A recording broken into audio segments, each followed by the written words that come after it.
अस्सलाम वालेकुम गाइज़, मैं हूं आपका दोस्त, आपका होस्ट राना हुज़ैफ़ा। और आज जो मैं आप लोगों के साथ बात शेयर करने वाला हूं, जो आपके साथ प्रेजेंटेशन शेयर करने वाला हूं, तो वो है एज़ यूजुअल बिटकॉइन के ऊपर ही, बिटकॉइन के हवाले से ही। तो उससे पहले कि मैं अपने टॉपिक की तरफ बढ़ूं, आप मेरे चैनल को लाइक, सब्सक्राइब और शेयर कर दीजिए ताकि मेरी जितनी भी नई इन्फॉर्मेटिव वीडियो आने वाली हैं वो आपको बाआसानी मौसूल हो सकें। तो दोस्तों, बिला ताख़ीर हम अपने टॉपिक की तरफ बढ़ते हैं। तो दोस्तों, आज जो मैं जिस करेंसी के हवाले क्रिप्टो करेंसी के बारे में बात करने वाला हूँ, आपको मालूम है कि मौजूदा दौर के हालात में जो अभी नेक्स्ट दौर आने वाला है वो इसी चीज़ का है, डिजिटल करेंसी का ही दौर है। पहले क्या होता था, पहले ज़मानों में लोग बादशाही निज़ाम था, लोग चीज़ों के बदले चीज़ें लेते थे, कोई चीज़ दी और चीज़ ले ली। उसके बाद दौर आया अपनी अशरफियों पे आ गया कि अशरफियों सोना देना और चीज़ें ले लेना। उसके बाद जो दौर आया वो पेपर करेंसी का आ गया। पेपर करेंसी का तो आज भी दौर है, पेपर करेंसी में आज भी लेन देन हो रहा है, लेकिन पेपर करेंसी का कोई रिकॉर्ड नहीं है। उसकी जो वैल्यू है वो डिप्रिशिएट हो रही है, अप्रिशिएट नहीं हो रही। ठीक है, पेपर करेंसी से काफ़ी आप देख लें मनी लॉन्ड्रिंग हो रही है, पेपर करेंसी को आप कह लें कि उससे क्राइम हो रहे हैं, पेपर करेंसी चोरी हो जाती है। तो उसी लिहाज से, तो इसी को देखते मद्देनज़र रखते हुए न्यू दौर आया, आपके पास प्लास्टिक करेंसी आ गई, जैसा कि आपका एटीएम कार्ड हो गए और ऑनलाइन ट्रांजैक्शन आ गई। आप अभी भी वो तो दौर मौजूद है, लेकिन उनका रिकॉर्ड नहीं है। और उसी लिहाज से, उसी को मद्देनज़र रखते हुए, तो जब 2009 में क्राइसिस आए, फाइनेंशियल क्राइसिस आए, तो एक बंदा था जिसने जैपनीज़ बंदा था, मुझे नाम नहीं याद आ रहा, तो उसने सोचा कि क्यों ना हम अपनी करेंसी को डिजिटलाइज कर दें ताकि जितने भी आगे फाइनेंशियली क्राइसिस आ रहे हैं उनसे बचा जा सके। तो उस वक्त जो है उसने बिटकॉइन, दुनिया की पहली करेंसी लॉन्च करवाई, बिटकॉइन। तो बिटकॉइन जब पहली दफ़ा दुनिया में लॉन्च की गई तो उसकी प्राइस थी कितनी, 0.03 सेंट। अब आप खुद हिसाब लगा लें, यानी पाकिस्तानी 10 रुपये में वो लॉन्च हुई, और आज कितने की है वो, उस कितनी मकबूलियत आई उसमें। ये देखें कि आज वो तकरीबन $46,000 के ऊपर चली गई है। 46,000 को हम अगर मल्टीप्लाई करें पाकिस्तानी रुपीज़ के साथ, तो वो 70,000 से ऊपर चली, 70 लाख से ऊपर चली गई है। तो देखें, जो चीज़ पाकिस्तानी 10 रुपये में स्टार्ट हुई थी, आज वो 70 लाख पे चली गई है। लोगों ने उससे, जिन लोगों ने उसको सोचा कि ये स्कैम है, ये चली जाएगी, ये क्या, वो आज भी उधर ही खड़े हुए हैं, वो आज भी उसको स्कैम ही कह रहे हैं। ठीक है ना। तो जिन लोगों ने उसमें, जो लोग आए जिन्होंने कहा कि नहीं ये फ्यूचर है, ठीक है, जो चीज़ इसको जो लोग समझते हैं इसको, उसने क्या किया, उसने इसको ख़रीदा। और आज वो ही लोग बिलियनर और मिलियनर बन गए हैं, वो लोग हमसे आगे निकल गए हैं। हमेशा अपने आगे वाले आने वाले दौर को सोचना चाहिए, ना कि हम वहीं पे खड़े रहें। वो लकीर के फ़कीर बन के रहना जो है, वैसा नहीं होना चाहिए। और आप देखें, दुनिया में कोई भी काम है किसी भी किस्म का, उसमें कुछ लोग आपको अप्रिशिएट करते हैं, कुछ आपको जो है वो डिस्करेज करते हैं कि ये भाई, डिसअपॉइंट करते हैं आप लोगों को, जैसा कि ये स्कैम है, ये ऐसा है, ये झूठ बोल रहा है। तो ये चीज़ दौर दुनिया में आता ही रहता है, ये इसमें कोई बड़ा वो मसला नहीं है। और उसके बाद जितनी भी करेंसीज आई, ये तो एक पहली करेंसी थी जिसकी मैं बात कर रहा हूँ। उसके बाद एथीरियम है, कुछ ऐसी करेंसीज हैं, जैसे अब तो मार्केट में वैसे भी 8,000 करेंसीज आ चुकी हैं, कॉइन मार्केट कैप बन चुकी है, एक्सचेंज हैं इनके जहाँ पे वो बाय सेल हो रही हैं। तो उसके बाद आप, मैं चंद एक के नाम आपके साथ शेयर कर देता हूँ, आप उनको जाके कॉइन मार्केट कैप पे चेक भी कर सकते हैं, उनकी यूजेबिलिटी चेक कर सकते हैं आप। ठीक है, तो उसके बाद अथीरियम, लाइट कॉइन, जी कैश, ये ऐसी करेंसियाँ आई जो कुछ $1 से स्टार्ट हुई, कुछ सेंट से स्टार्ट हुई, और आज ये हज़ारों डॉलर पे जाके सेल हो रही हैं। तो वही लोग फ़ायदा उठा रहे हैं जो इसमें आ रहे हैं, जो इस फील्ड में आ रहे हैं, जो रिस्क ले रहे हैं। ठीक है, तो आज जो देखें, बिटकॉइन तो हम नहीं खरीद सकते, एथीरियम नहीं खरीद सकते, लाखों लाखों रुपीज़ में उनकी प्राइस हो गई है, हज़ारों डॉलर पे चली गई है। अब हम, वो गाड़ी जो हमारे हाथ में से निकल गई है, अब हम उसको नहीं पकड़ सकते। ठीक है, अब हमको वो गाड़ी पकड़नी चाहिए जो हमारे पास है, जैसे कि बिटकॉइन। अब उसी की मतलब हमारे पास बिटकॉइन आई है जिसकी जो मार्च में लॉन्च हुई, जिसकी प्राइस 20 सेंट से स्टार्ट हुई, और आज आज उसकी प्राइस 400 गुना इंक्रीज होके 85 पे आ गई है। 85 सेंट, 90 सेंट से ऊपर 95 तक वो जा चुकी है, 95 सेंट तक वो चली गई है उसकी प्राइस। ठीक है, और फ्लक्चुएट होती रहती है प्राइस, उसमें 5-10 पॉइंट नीचे ऊपर नीचे होता रहता है, ठीक है। और ये यहाँ पे आ चुकी है, और वो जो लोग जिन्होंने 20 सेंट से ख़रीदा आज वो उससे 400 गुना फ़ायदा उठा चुके हैं, ठीक है। और ये वाहिद बेस कोइन है जो पूरी यूजेबिलिटी के साथ मार्केट में लॉन्च हुआ है। कोई भी दूसरी करेंसीज जस्ट उनसे क्या होता था, ट्रेडिंग चलती थी उनकी, और ठीक है खरीदना बेचना उसमें यही चलता था, तो वो इतने हज़ारों डॉलर्स पे चली गई हुई हैं। और बिटकॉइन हमारे पास फुली यूजेबिलिटी के साथ आया, इससे हम अपना फ्लाइट्स बुक कर सकते हैं, होटल्स बुक कर सकते हैं, इसके पीछे काफ़ी प्रोजेक्ट्स लगा दिए हैं कंपनी ने, इसका हमें डेली प्रॉफिट भी आ रहा है। जब हम इसका एक कोई पैकेज बाय करते हैं तो उसके ऊपर जो हमारा बनता है, जितना कंपनी बिजनेस करती है, डेली अर्निंग भी हमें हफ्ते में 5 दिन वो हमें प्रॉफिट दे रही है, ठीक है। 2 दिन कंपनी ऑफ होती है तो उसमें प्रॉफिट नहीं हमें शेयर होता। तो उसके बाद देखें कि कंपनी इसके पीछे कितने प्रोजेक्ट लेके आई है। आप इसे पिज़्ज़ा हट पे जाके पिज़्ज़ा खा सकते हैं, मैकडोनल्ड के साथ इनके कॉन्ट्रैक्ट है, मैकडोनल्ड्स पे जाकर आप बर्गर खा सकते हैं, अमेज़ोन पे चल रहा है, एडिडास, नाइकी, काफ़ी ऐसी कंपनी है, अब मुझे जहन में नहीं है। मैं आपको जो है इसके बारे में फिर इंशाल्लाह किसी दिन प्रेजेंटेशन रेडी करेंगे, इसके बारे में बताऊंगा आप लोगों को।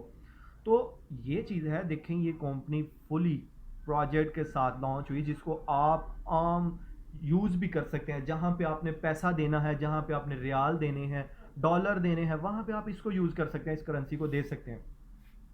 मिसाल के तौर पर अगर आपने कहीं पिज़्ज़ा खाना है तो आप पिज़्ज़ा शॉप पे जाएं जो पिज़्ज़ा हट का है, ठीक है। आप वहाँ पे जाकर उनसे वॉचर लें, उनको यही प्राइस दें और आप उससे पिज़्ज़ा खा सकते हैं, ठीक है। पाकिस्तान में भी ये काफ़ी यूज़ हो रही है, ऊबर क्रीम वगैरह पे, और उसका पिज़्ज़ा हट, मैकडोनल्ड्स, और भी कुछ 3-4 कंपनियाँ हैं जिनमें ये इनके कॉन्ट्रैक्ट्स हो चुके हैं। और आप देखें 450 एयरलाइंस के साथ इनके कॉन्ट्रैक्ट्स हैं कि अगर आपने फ़्लाइट्स बुक करनी है तो आप वो इस करेंसी के साथ आप वो बुक कर सकते हैं। अब मेरा जो आज प्रेजेंटेशन बनाने का मकसद वो यही था कि आप लोगों को इसके बारे में अवेयरनेस हो, ठीक है, कि ये क्या चीज़ है और क्या है। और दोस्तों ये मैं अभी उसी टॉपिक पे आता हूँ।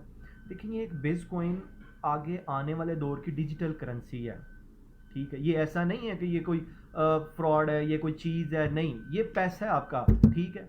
ये आपका एक हिसाब का पैसा है, आपने अपने पॉकेट में रखते हैं, अपने बैंकों में रखते हैं, तो क्यों नहीं आप इसको इस चीज़ में लेके आते हैं, डिजिटलाइज क्यों नहीं करते आप अपने पैसे को, ठीक है, ताकि आपकी जो पैसे की कदर है वो अप्रिशिएट हो सके, ना कि डी अप्रिशिएट हो, ठीक है। तो वो यही चीज़ है कि हमें अपने पैसे को इस चीज़ में कन्वर्ट करना चाहिए ताकि हम उससे एक तो डेली प्रॉफिट कमा सकें। दूसरा, आज अगर आप देखें, आप आज उसको $1 में ख़रीद रहे हैं, $1 में आप उसको $1 में ख़रीद रहे हैं, तो 1 साल बाद अगर वही करेंसी, और ये जानी है, 50 यूरो 100 यूरो तक चली जाती है, जितनी इसकी मार्केट में यूजेबिलिटी होगी बढ़ेगी तो उतना ही इसमें इजाफा, इसकी प्राइस में इजाफा होता जाएगा, ठीक है। तो आप देखें आज आप इसको $1 में ख़रीदते हैं तो कल को यही आपकी $100 में हो जाती है, तो आपका पैसा कितना इंक्रीज़ हुआ। हमें इसको इंक्रीज़ करना है, ना कि हमें इसमें आना चाहिए, आने वाले दौर को समझना चाहिए। पैसा और ये चीज़ ये ख़त्म हो जानी है, आपके जो आने वाला दौर है वो इसी चीज़ में है, इस चीज़ को हमें समझना चाहिए, ठीक है।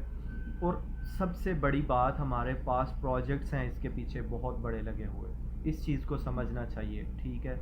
तो मेरा आप लोगों के साथ आज बात शेयर करने का यही मकसद था, ये इस प्रेजेंटेशन का यही मकसद था कि आप लोगों तक जितना भी मैं इसके बारे में आप लोगों को बता सकूं, आप लोगों के नॉलेज में इजाफा कर, यही मोटो है मेरा कि आप लोग इसको सीखें, आप लोग इस पर सर्च करें ताकि आप लोग भी आने वाले दौर के साथ इसको चला सकें, ठीक है। क्योंकि हमारा जो, हम पाकिस्तानी हैं, इंडियन हैं, या कोई भी है, हम बहुत पीछे रह चुके हुए हैं इस चीज़ से। अब दूसरे लोगों को देख लें, अब इस कंपनी के ऑफिसेज़ की मैं बात करता हूँ जहाँ पे ये इसका हेड ऑफिस है, यूके में इसका हेड ऑफिस है।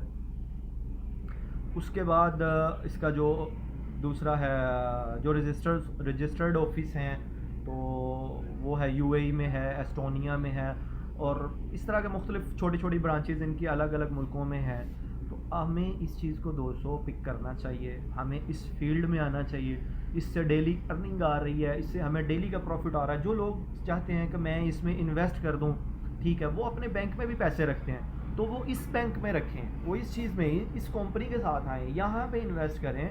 अगर आप देखें को अपना 5-10 लाख रुपया, 1 लाख 2 लाख ये कंपनी के उस पे आपके पैसे पे आप कितना इसमें इन्वेस्ट करते हैं, कौन सा पैकेज इसका बाय करते हैं, तो उसी लिहाज से वो आपको प्रॉफिट देंगे। जितना आप देखें, वो पंजाबी की एक मिसाल है ना, वो कि आप जितना गुड़ पाओगे उतना ही मीठा होना है। तो वही है कि आप जितनी इन्वेस्टमेंट करेंगे उतना ही आपको प्रॉफिट मिलेगा।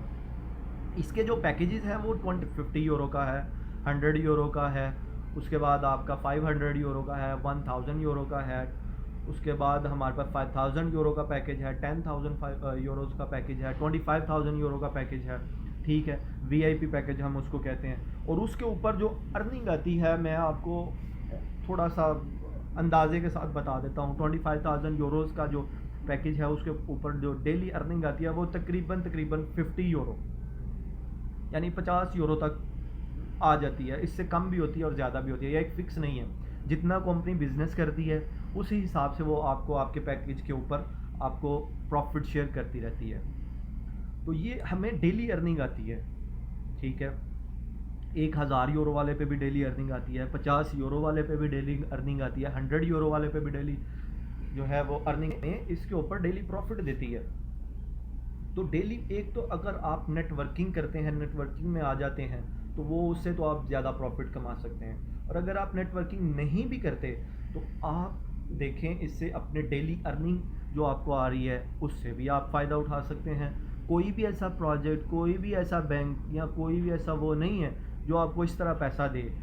तो यानी आपके पीछे जितनी कंपनी को जो प्रोजेक्ट कर रही है उसके ऊपर आपको प्रॉफिट दे रही है। अगर आप देखें, आपको आप 1000 यूरो वाला पैकेज करते हैं, आपको डेली के 3 से 4 डॉलर आ रहे हैं, 2 3 4 जितना भी कंपनी आपको भेजती है 4 डॉलर आ रहे हैं, तो आपकी रकम में इजाफा हो रहा है। उसके बाद जितनी भी इसकी प्राइस इंक्रीज़ होगी, इसकी जितनी भी मार्केट में डिमांड होगी, इसकी प्राइस हाई होगी, तो उसमें फ़ायदा हमारा है, ठीक है। देखिए, अगर आपने आज 20 सेंट में ख़रीदा है, आज आपने $1 में ख़रीदा है, कल उसको बेचना चाहते हैं, आप बैंक में विड्रॉ लेना चाहते हैं, बैंक में पाकिस्तान बैंक में कहीं पे भी विड्रॉ लेना चाहते हैं, इंडिया में लेना चाहते हैं, नेपाल में कहीं पे भी, बांग्लादेश में आप उसको विड्रॉ लेना चाहते हैं, तो उसका जो उस दिन की प्राइस होगी, अगर उस दिन की प्राइस $10 है, बेशक आपने $1 में ख़रीदा है, उसकी अगर प्राइस $10 में है, तो आपका जो सेल होगा वो $10 में ही होगा। जैसे कि हम इधर से रियाल की अपनी कर लें कि जैसे मैं अभी सऊदीया में हूँ, तो हम यहाँ पे क्या है, रियाल का रेट जो भी होगा, चाहे आज मार्केट के लिहाज से वो 42 पे या 41 पे चल रहा है पाकिस्तानी रुपीज़ के मुताबिक, ठीक है। तो अगर कल उसका रेट 40 है तो वो 40 का बिके, हमारा जो है वो एक्सचेंज होगा 40 पे। अगर वो 45 का हो गया है तो वो 45 में ही हमारा एक्सचेंज होगा, उतने में ही हमें। तो यही चीज़ है कि ये करेंसी का अभी जो आने वाला दौर है, इसकी प्राइस बहुत हाई होने वाली है और इससे फ़ायदा उठाना चाहिए हमें सबको, ठीक है। तो दोस्तों, इस फील्ड में आएँ, इसको समझें, इस पर सर्च करें। अगर आपको किसी चीज़ की समझ नहीं आ रही, अगर आपको किसी किस्म की इंफॉर्मेशन चाहिए हो इसके रिलेटेड, बिटकॉइन के रिलेटेड, क्रिप्टो करेंसी के रिलेटेड, तो आप मुझसे रब्ता कर सकते हैं। मैं डिस्क्रिप्शन में अपना नंबर भी दे दूँगा और आप उस नंबर पे मेरा व्हाट्सअप बना हुआ है, आप उससे मुझसे रब्ता भी कर सकते हैं उसी नंबर के मुताबिक, ठीक है। तो मेरा आज बात करने का मकसद यही था कि आप लोगों को इसके बारे में इंफॉर्मेशन दे सकूं, आप लोगों को इसके बारे में बता सकूं, आपके नॉलेज में इजाफ़ा करना, ठीक है। तो दोस्तों, इस चीज़ को समझें, ये नया आने वाला दौर है, ठीक है। आप देखें, पहले कभी किसी ने सोचा था कि हमारे पास टच मोबाइल होगा, इंटरनेट की दुनिया आएगी, ठीक है, वो दूसरा ही मोबाइल चलते थे, तो आज हम एक दूसरे को देख के भी बात कर सकते हैं। तो यही चीज़ है कि दुनिया रुकेगी नहीं यहीं पे,